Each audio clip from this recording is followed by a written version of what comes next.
Ei, queridos, como é que vocês estão? Espero que vocês estejam extremamente bem. Bom, hoje eu queria trazer uma palavra para o seu coração, como de costume nesse canal, né? E eu já queria começar dizendo para você que aquilo que é seu, você pode ficar tranquilo, porque no tempo certo vai te encontrar. Hoje eu queria trabalhar com vocês um texto bíblico que Deus me fez saltar os olhos. É uma história que eu acho uma história muito bonita, uma história de amizade, acho que uma das amizades mais fortes que a gente tem na Bíblia, né? Que é a amizade entre Davi e Jonatas, né? E por que isso me chama a atenção? Porque, primeiro, cara, Jonatas, ele era filho de Saul, o rei que tinha sido rejeitado por Deus. E Saul, ele é exatamente trocado por Davi, né? Davi é ungido para ser rei no lugar de Saul. Só que Jonatas é o primogênito de Saul, ou seja, na linha de sucessão ao trono, Jonatas é o primeiro. Então, pela lei natural, pela lei dos homens, pela visão humana, a visão terrena, quando Saul morresse, Jonatas se assentaria no trono. Só que aí acontece essa relação, né, essa amizade inusitada entre Jonatas e Davi. E eu acho essa amizade incrível porque ela é uma amizade visceral, uma amizade tão fiel ao ponto de Jonatas às vezes se colocar contra o pai para ficar ao lado de Davi, a favor de Davi. E o que me chama a atenção é que nos textos de Samuel tem um momento em que Davi e Jonatas se encontram, é um momento em que eles vão se separar, é logo ali quando começa uma perseguição ferrenha de Saul a Davi. Existe um momento, existe uma divisão ali, né, entre Davi e Jonatas. E Jonatas declara para Davi que sabia, ele tinha a certeza, a convicção de que Davi um dia se assentaria no trono de Israel. E eu acho, cara, essa posição de Jonatas é uma posição de humildade sem igual, uma posição de humildade que pouca gente teria. Ele declara que sabia que Davi ia ser o próximo rei, e ele se coloca numa posição de estar abaixo de Davi, de ser um auxiliador de Davi no reino, ou seja, de ser uma espécie de braço direito. Alguém que seria ali, sei lá, talvez um general de guerra, alguém que seria um ajudador de Davi. Então ele está disposto a abrir mão do trono, que da visão humana, da perspectiva terrena, é claro, seria ele o próximo a se sentar, né, num lugar de honra muito maior, e ele está disposto a abrir mão disso para se colocar debaixo de Davi por lealdade, por amizade e por comprometimento com aquilo que ele sabia que Davi carregava, sabe? Então eu acho lindo essa passagem. E Davi aceita isso, Davi parte, né, parte na sua jornada de fuga ali, né? A partir daquele momento a gente vai ver que os textos vão dizer que Saul começa a perseguir Davi ferrenhamente, Davi tem que ficar fugindo de cidade em cidade, passando muito perrengue, né? Perrengue que era preparo para a vida de Davi para que um dia ele se assentasse ao trono. Só que aí chega um ponto crucial dessa história, e o ponto crucial dessa história é a morte de Jonatas. Eu lembro que a primeira vez que eu li, né, que os filhos de Saul tinham morrido, inclusive Jonatas, cara, eu fiquei com o coração meio partido, assim, eu fiquei meio angustiado com aquilo. Eu fiquei meio triste. Eu lembro que eu fiz um questionamento a Deus, eu fiz um questionamento ao Senhor, eu falei, poxa, Senhor, por que o Senhor permitiu que Jonatas morresse, sabe? Se ele estava disposto a se colocar debaixo de Davi, ser um auxiliador no reinado de Davi, se eles tinham uma amizade realmente fiel, uma amizade de comprometimento, uma amizade visceral, uma amizade de complacência, de ajuda, né? Por que o Senhor tirou essa amizade de Davi? Por que o Senhor fez com que Jonatas fosse morto? Por que o Senhor não preservou ele em vida para que ele pudesse estar ali do lado do amigo a quem ele prometeu fidelidade até o fim da vida, para que ele vivesse aquele reinado junto de Davi? Eu lembro que a primeira vez que eu li esse texto e fiz essas perguntas, Deus não me deu resposta. Eu fiquei ali por alguns momentos meditando, tentando encontrar uma resposta que fosse plausível para minha racionalidade, só que Deus não me trouxe essa resposta. E foi só semanas depois, né, no caso ontem, eu estava lendo o livro de 1 Crônicas, capítulo 10, né? E lá ele vai narrar novamente a morte de Saul, como que Saul se mata, como que Saul se suicida. E ele termina essa passagem, né, no versículo 6 ou 7, se eu não me engano, de 1 Crônicas 10, dizendo que morreram Saul e os seus 3 filhos, inclusive Jonatas. Cara, e naquele momento, mesmo já conhecendo essa história, me veio um estalo do porquê Deus permitiu que Jonatas fosse morto. Da perspectiva terrena, da ótica que nós vemos, infelizmente a gente não enxerga as coisas como Deus enxerga.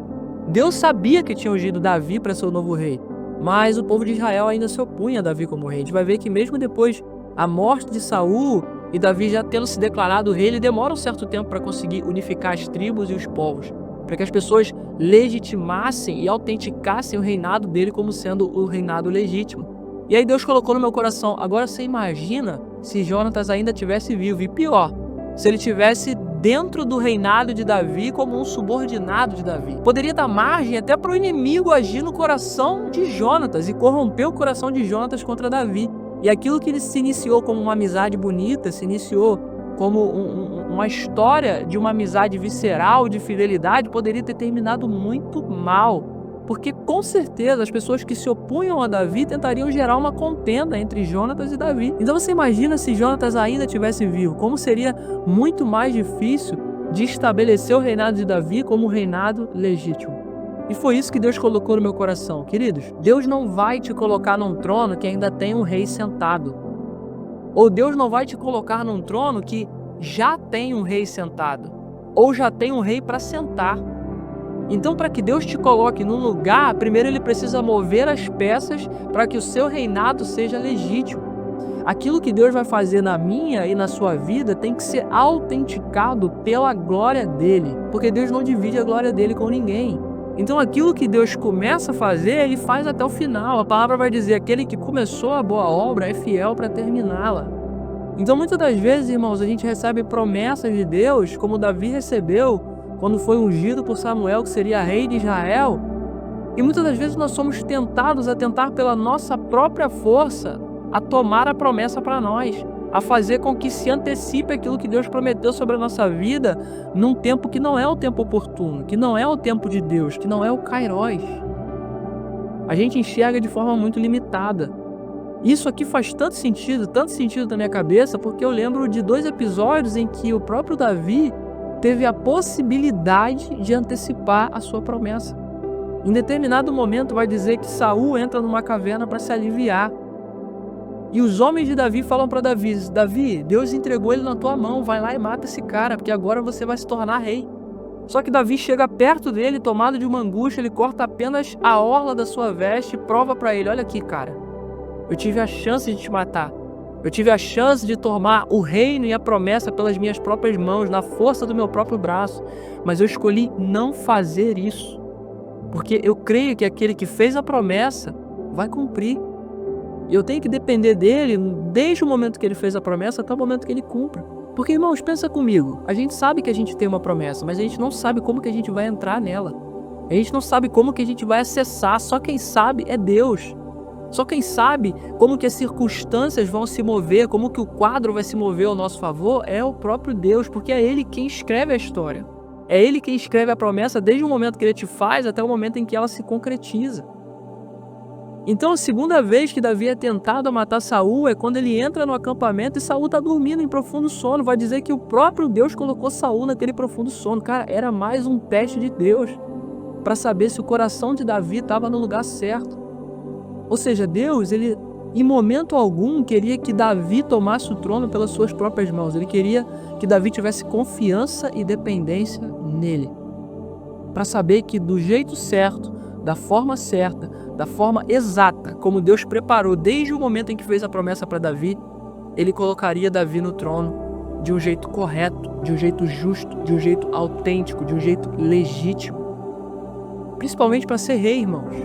Como que você vai ser um rei que não é considerado um rei legítimo? Como que você vai entrar na presidência de um país se você não recebeu os votos necessários, se você vive numa democracia? Você vai tomar esse poder à força? Você pode até tomar, você pode ter o exército do teu lado, você pode ter as forças militares e armadas ao teu lado, mas você nunca vai ser considerado um presidente legítimo. Deus não faz as coisas certas do jeito errado, Ele faz as coisas certas do jeito certo. Então nós temos que nos preparar, confiar, depender e esperar Deus fazer do jeito que tem que ser feito, porque Ele vai arquitetar as circunstâncias, Ele vai arquitetar o ambiente para que você se sente no trono da promessa que Ele te fez de forma legítima e autêntica. E de forma que o seu testemunho não vai ser ferido. Porque muitas das vezes, irmãos, Deus nos faz uma promessa linda, nos faz uma promessa incrível. Mas por nós tentarmos alcançá-la com a força do nosso próprio braço, a gente vai por caminhos que Deus não teria ido. E às vezes a gente fere o nosso próprio testemunho, a gente ilegitima o nosso próprio testemunho. E aquilo que Deus usaria lá na frente para a sua glória, para curar outras vidas, outras pessoas que estão passando pelo mesmo testemunho, por nós termos tentado fazer uma coisa do nosso jeito, a gente torna aquilo desautêntico. A gente torna aquilo ilegítimo. As pessoas olham pra gente e falam assim, nossa, tem até cara de rei, mas eu não considero rei. Nossa, tem até cara de marido, mas eu não considero marido. Nossa, tem até cara de pai, mas eu não considero pai. Nossa, tem cara de pastor, mas eu não considero pastor. Por quê? Porque você não esperou por Deus para que Ele concretizasse a promessa que Ele te fez. Então você vê como que Deus faz tudo acontecer do jeito certo e no tempo certo, até a morte de Jonatas, irmãos. Eu considero que a morte de Jonatas de verdade foi uma misericórdia de Deus para com Jonatas. A palavra não vai dizer isso, mas eu posso conjecturar. Quem garante que Jonatas permaneceria com o mesmo coração, fiel a Davi, vivendo em circunstâncias em que Davi se colocou como rei, ele está debaixo desse reinado e tem uma oposição dizendo para Jonatas que quem deveria estar no trono era ele. O coração do homem é um terreno que só Deus conhece, irmãos. E talvez Deus, por conhecer de fato o coração de Jonatas, ele previu que se ele deixasse Jonatas vivo, dentro do reinado de Davi, Jonatas teria problemas lá na frente, problemas talvez de inveja do seu próprio amigo. Então ele preferiu preservar uma amizade linda, visceral e fiel, matando Jonatas e levando Jonatas para ficar com ele, para que no futuro, quando Davi também fosse recolhido aos seus antepassados, ele pudesse reencontrar o seu amigo num lugar muito melhor, num lugar de paz, num lugar pleno, continuar vivendo essa amizade. Então Deus, ele sabe exatamente o que está fazendo, ele sabe exatamente como que está construindo a minha e a sua história. A gente não precisa antecipar nada. Irmãos, não ache que Deus vai te colocar no trono de um rei que ainda está reinando, querido. Não ache. Não ache que ele vai te dar um marido que já tem mulher, não ache que ele vai te dar uma mulher que já tem marido. Ô, querido, pelo amor de Deus. Sabe, é sobre isso que Deus fala ao meu coração com essa passagem. Ele sabe exatamente o que está fazendo. Ele vai fazer as coisas certas pelos meios certos para que o resultado seja um resultado certo e que o seu testemunho, quando for contado, seja tão legítimo ao ponto de curar vidas e curar pessoas. É isso que Deus está fazendo. Nada que Ele te dá termina em você. A sua promessa não vai terminar em você. A sua promessa vai virar um testemunho que vai curar outras pessoas e fazerem outras pessoas viverem uma vida de fidelidade para com Ele. Então, aquilo que é seu, irmão, fica tranquilo. Deus vai trazer.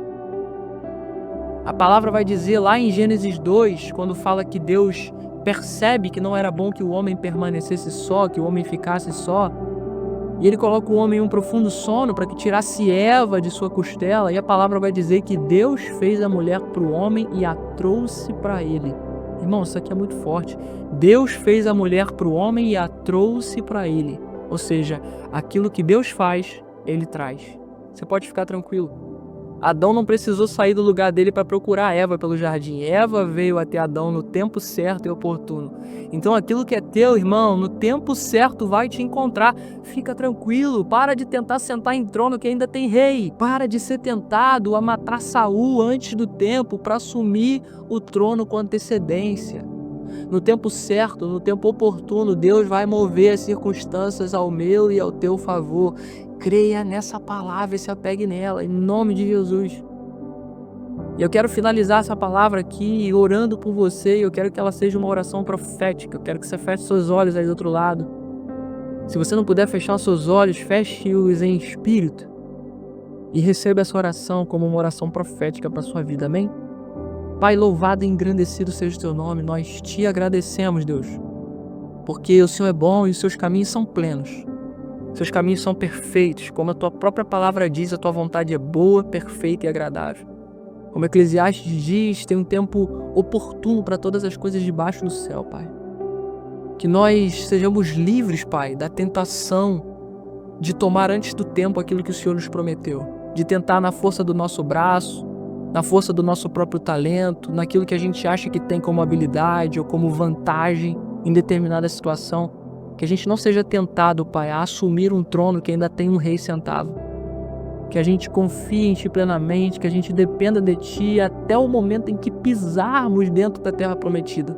E mesmo depois de pisarmos, Pai, que continuemos fiéis a Ti, que não façamos como o povo de Israel que virou as costas para o Senhor e Te traiu depois que começou a passar pelas bonanças da vida, Pai. Em nome de Jesus, que a gente não seja tentado, que a gente não seja levado para esse lugar. Que o Senhor nos atraia para esse lugar de paciência, que o Senhor nos atraia para esse lugar de completude e confiança na Tua vontade. Entendendo que o Senhor vai mover circunstâncias, que o Senhor vai mover todas as peças do tabuleiro vai colocar e vai tirar aquilo que precisa ser colocado e tirado para que a gente alcance aquilo que o Senhor nos prometeu.